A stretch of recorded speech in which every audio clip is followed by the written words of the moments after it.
اهلا ومرحبا بيكم في حلقه جديده من حلقات معانا مفيش شخير. حلقه النهارده هنتكلم فيها على الشخير والحوامل.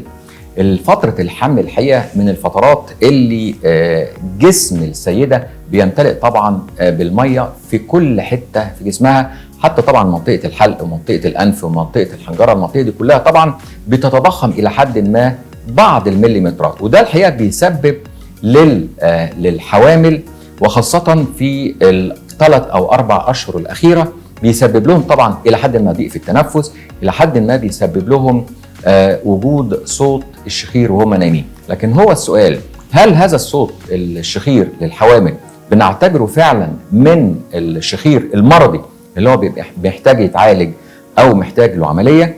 انا بقول لا، لان فتره الحمل زي ما قلنا الجسم بيمتلئ بالميه، عشان كده في اخر 3 اشهر لو في شخير، لو في خنقه شويه، احنا بندي بعض الادويه اللي بتقلل منطقه الاحتقان اللي موجوده في الحلق او موجوده في الحنجره او موجوده في الانف لغايه ما تعدي فتره الحمل بسلام. وبعد كده بقى بنبتدي نشوف بعد ما تقوم بالسلامه هل الشخير انتهى، هل نسبه الشخير شكلها عامل ازاي. ولكن الحقيقه في كتير جدا من الحالات بنبص نلاقي الشخير انتهى.